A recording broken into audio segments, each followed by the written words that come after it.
I don't just want my life back, be broken bones put together. I want to be filled up with more life. I want life to ooze out of my pores. I want to have happiness in my tears, an overflow of abundance that can't be contained.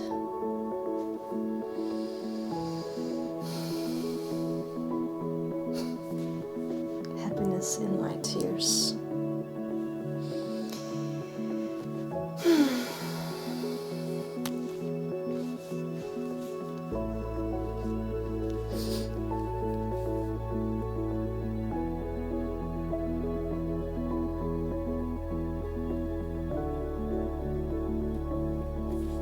It's okay to leave the room where the trauma resides, to open another door, enter another room, explore other areas of who you are. Trauma is not all you are.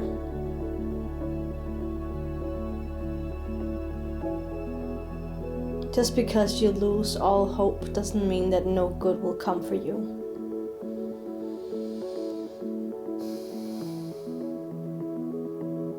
Just because you're disconnected from yourself doesn't mean that you're not here.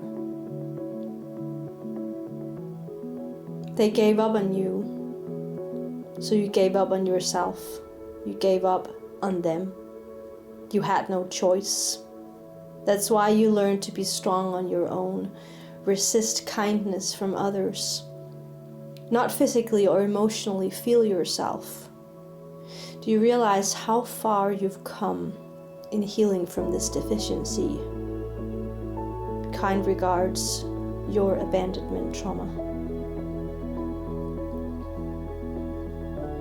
In the darkest night, when all was lost, I could finally see myself because I was the light that led me through the dark. If all you've ever known is to be harmed or neglected when attaching to others, I hope you know how brave it is that you're trying to heal. How much courage and hope it takes to learn that there are good people out there. Because in learning this, you're faced with the unpredictability of potentially getting harmed again. Which is scary when the harm you survived just as well could have killed you. Healing complex trauma is returning to the place that almost killed you. Facing it all once more. Unlearning what you thought love was. Love is not force. Love is not abuse. Love is not people-pleasing. While your body is screaming that this is your doomsday, because even a kind person is still a person. And they can still evoke all the pain you felt when you attached to toxic people. Those who get it, get it. You're right, I'm not good enough. I'm not good enough for your fragmented reality. In your world, I will always be too much or not enough. But I don't care about that. I care about being human, authentic, connected to myself, and live in harmony with my inner self. I will never be good enough for you, and thank God for that. Because that's a boring frame that I don't want to fit into. Enlightenment is lonely because you realize that so many people thrive living in darkness. So you have to continuously remember your own truth, your own light, and the benefits of not being asleep anymore.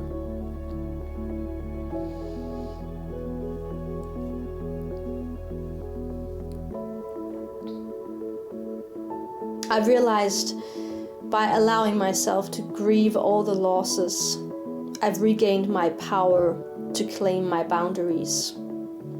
Because I've connected to the scared child inside me. Setting boundaries is scary, but I'm realizing time after time where I am and who I am.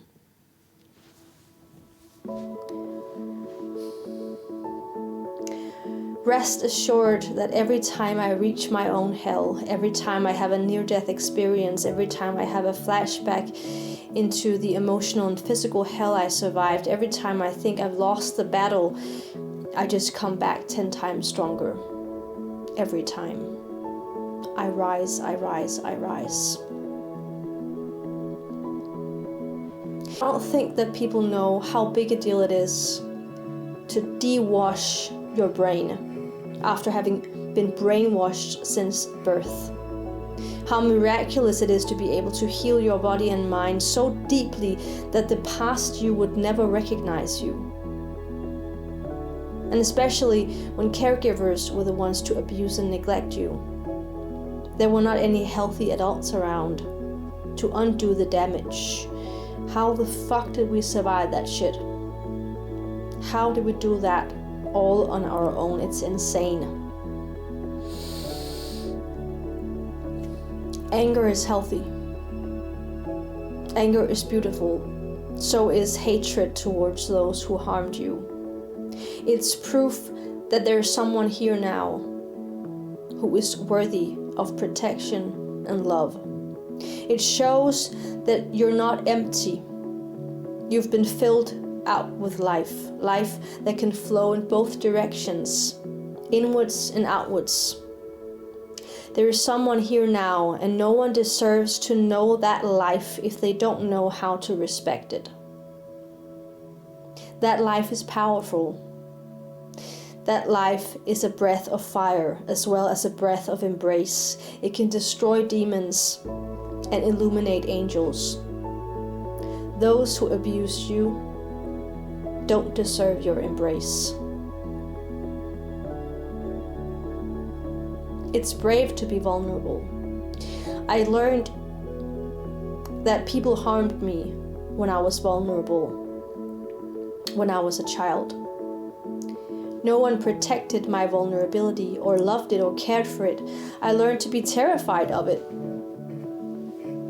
I literally developed multiple anxiety disorders because of not only the harm, but how I was forced to constantly avoid my own vulnerability. But facing my vulnerability again and again and getting to know myself saved me, and it gave me a life to live.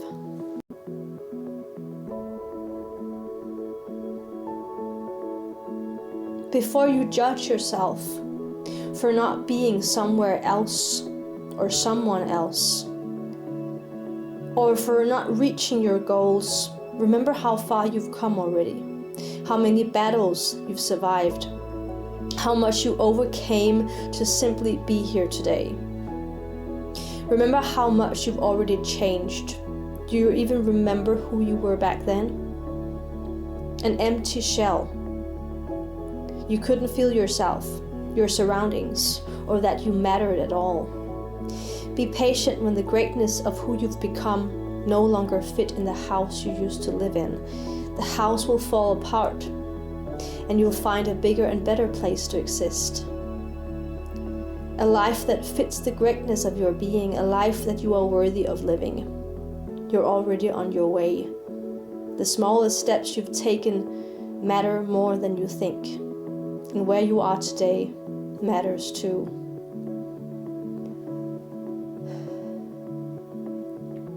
There's time for you to heal. It's okay to say no. You don't have to live up to anyone's expectations. It's okay to disappoint people. Some people won't believe you, and that's not your problem. Family is not everything. You don't owe anything to anyone.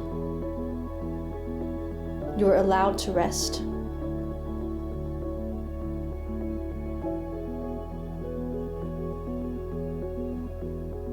Don't deny your own hell, or it will never stop haunting you. Be with the pain.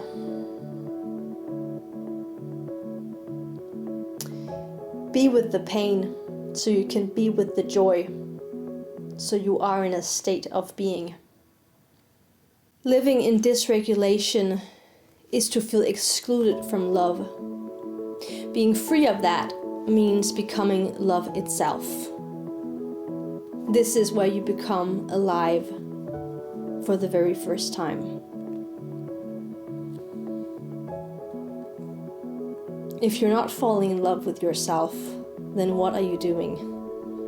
I can't even begin to explain how beautiful it is that you're loving yourself, even when everything inside of you is screaming that you're too worthless to even exist.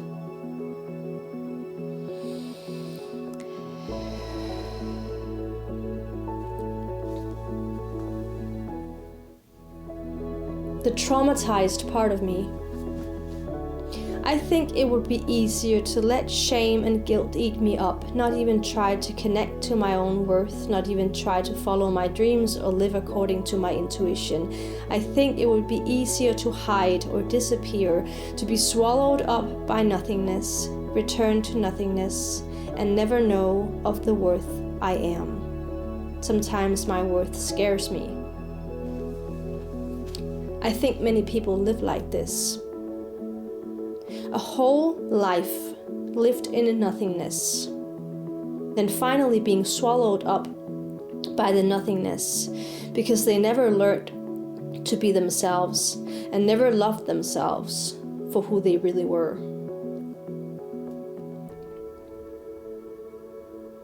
Maybe you're not meant to adapt to this world. Maybe you're not fragile, but simply sensing a lot. Maybe you don't need to harden yourself, but instead leave the places that breaks you. Maybe your needs and boundaries are not extreme, but you just need them to be respected and listened to. Maybe you no longer need to become who you think the world needs you to be. Maybe you're simply enough and nothing was ever wrong with you.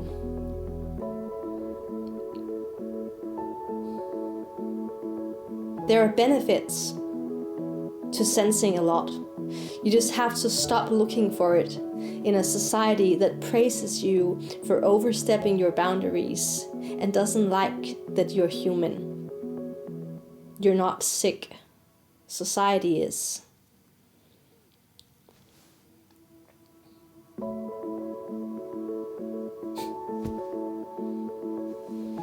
It's okay, no necessary, to take your time and go slow.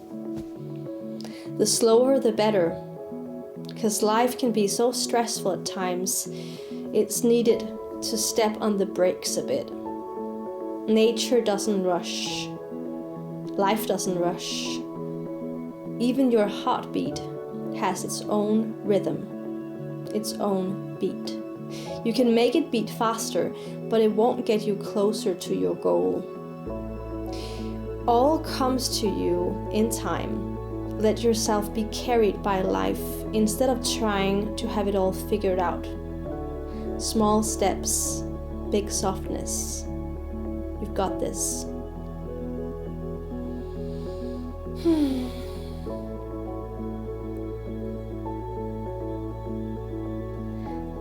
Happiness comes when you succeed in doing the things you want to do.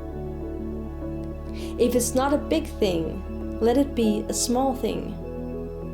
Like wanting to be in the sun. And then doing that, being present with it.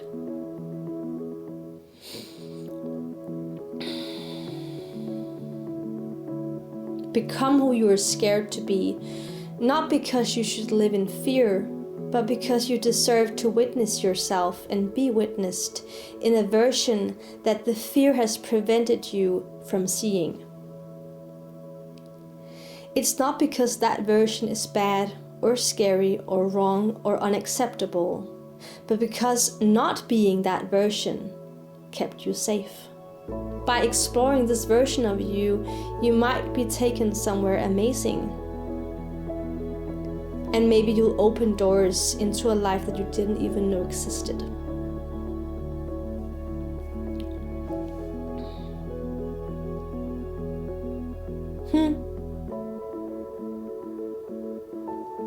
People who hate or ignore you reveal their unwillingness to be inspired by you. They can only relate to your suffering. And they disappear or become hateful when you blossom into the life you deserve.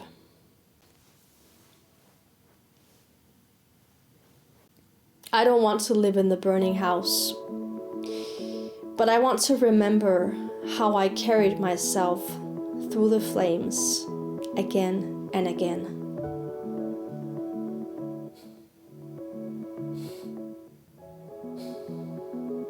You are the sun. You can turn night into day. Some people have not realized their own light. They try and steal yours or get you to shine on them for a bit. Others will be the moon, able to reflect a bit of your light back to earth. And other people will know that they are the sun themselves. You are one. The light that you are is the light that they are. There is warmth in this embrace. There is mirroring. But it seems like a foreign dream, a fantasy, because at most people cannot be the mirror to your light. They cannot be the moon and they cannot be the sun. There is just darkness. They have not realized their worth, or your worth for that matter. But they do like to warm themselves by you. But they can never ever lift you up or see you clear. This is one of the loneliest things to experience. To be awake, alive, and know that people don't care if they miss out on you. I was never supposed to let my guard down for others to get to know me. I was supposed to go deeper within myself, for me to know myself.